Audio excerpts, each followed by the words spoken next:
all the men gone? So guys, today I'm going to do a reaction to Laura Ingram's statement, where are the good men gone? But before I continue, please like and subscribe. Without further ado, let's begin.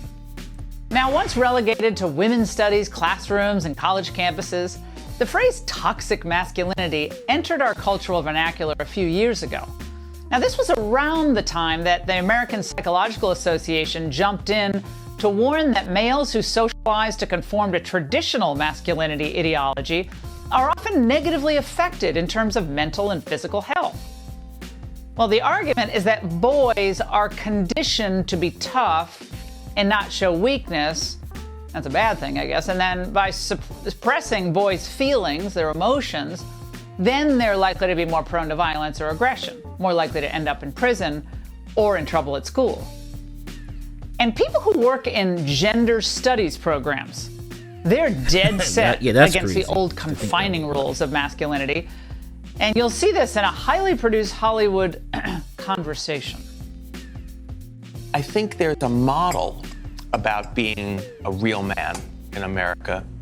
And I think sometimes that model is at more sort of stoic, hard, tough, etc. My friend Joe Ehrman, who used to be a professional football player, says that he remembers his father just saying to him, be a man. Man up. Toughen up. Don't be a girl. This is how far we've fallen in America. Telling a boy not to be a girl, I guess, is now considered abusive. We're in an upside-down world, my friend. Wow, even her, though it's a very conservative leaning statement, it is upside down. Let's be frank here, because though there are good men around, we in this modern Western society are reduced to just bumbling idiots to be told and schooled by women. And then whenever we exude any form of masculine traits, aggressive, if we don't need to be controlled, or anger or whatever, it's being demonized as toxic masculinity. And there are people who believe that we're not good and we fight this. Okay?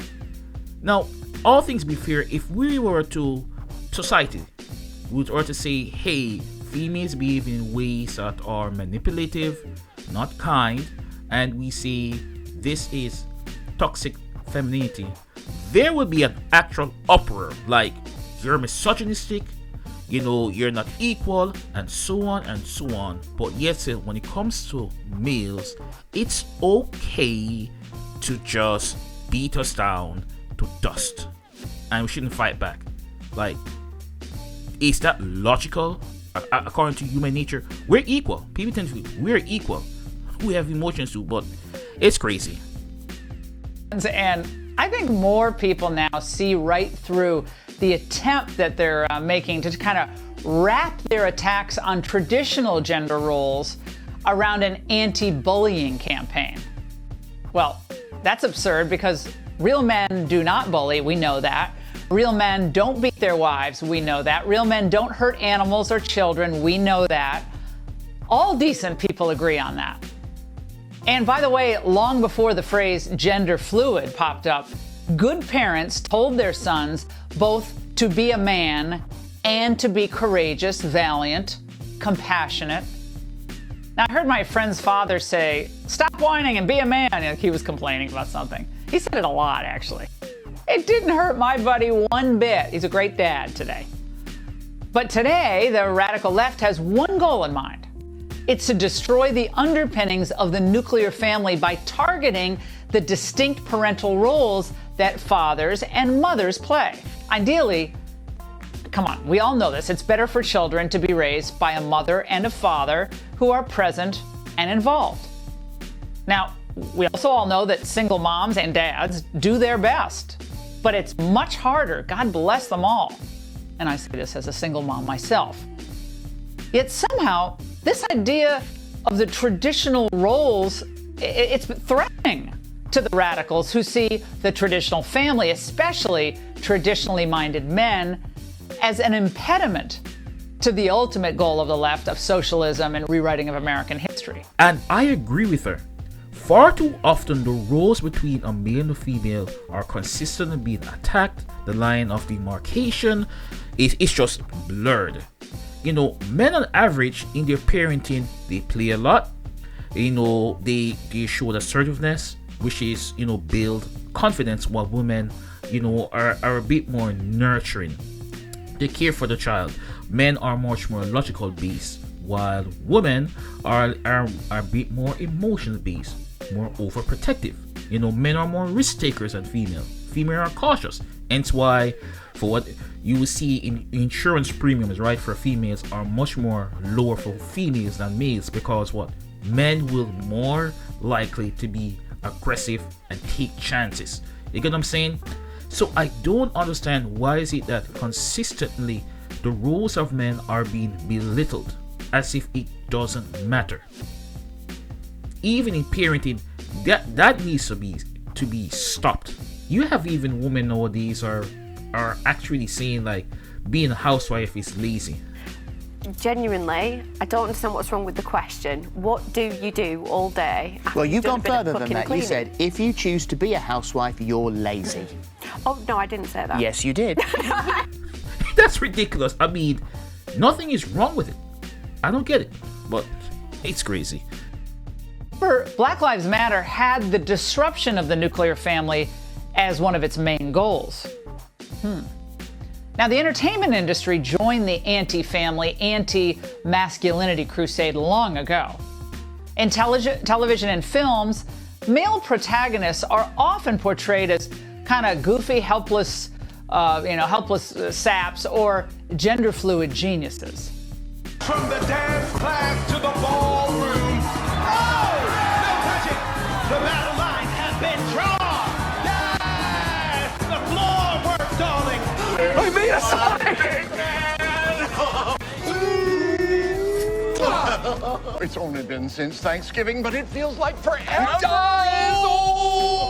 Newsflash for Hollywood. Women want men to be men. This gender fluidity, men, adapting effeminate traits, kissing, all that, and even wearing dresses like Harry Styles or even Billy Porter. Men may think it's okay, women will be attracted to it. The truth of the fact is, women by nature, they are not attracted to men that are very effeminate. Unless they're even pro very feminist female want masculine men. At the end of the day, if a woman is I'm very feminist, I'm very for women, if they choose a partner in an opposite gender or guy, it's going to be a beta because she can control him. And I think that's what's happening probably with Harry Styles. Harry Styles exudes a lot of feminine traits. Okay, so at the end of the day, let's be frank, this mix-up is just causing a lot of confusion for a lot of folks nowadays. And people say, oh, you're misogynistic, you're very myopic. No, I'm just talking the reality of how people think in life, what it runs. But let's continue.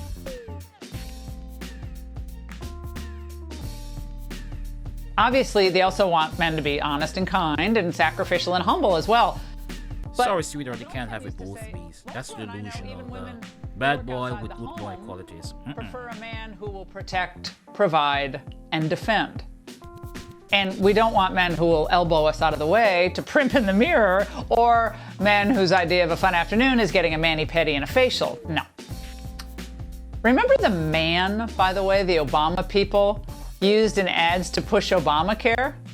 Well, even Morning Joe all those years ago couldn't stop laughing at him. This guy which is funny. Jim Van Dyke, it looks like he's out of a bad Vampire Weekend video. Of course, all the Pajama Boy fans are totally shocked that young men are flocking to non-effeminate men like Jordan Peterson, who wrote 12 Rules for Life. And they're especially furious that millions are tuning in to listen to manly men like Joe Rogan. toxic masculinity, that's a hilarious expression, because you need to thank toxic masculinity for all the bridges, to benefit from what toxic masculinity does provide. Toxic But still bash it down. if you break down all the things that men have invented, and all these toxic men have prevented like you from being murdered in war and protected the country, and all the different things that you could attribute to toxic masculinity, most of it's positive. That's why people listen to him. Now, the fact is, the natural instinct of most men is to protect women, but that's slowly being beaten out of them by angry feminists or overly feminine men who love submissive types.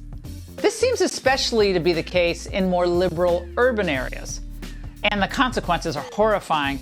Now, something that happened in a Manhattan subway car when a woman told a perturbed African-American man to take a chill pill. Watch.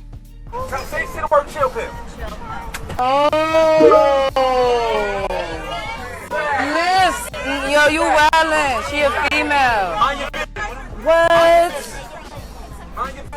That's OD.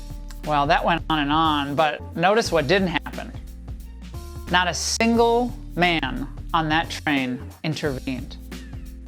A more shocking incident took place in Philly last week when a woman was raped on the L train with other passengers aboard. Not a single one did anything to help her.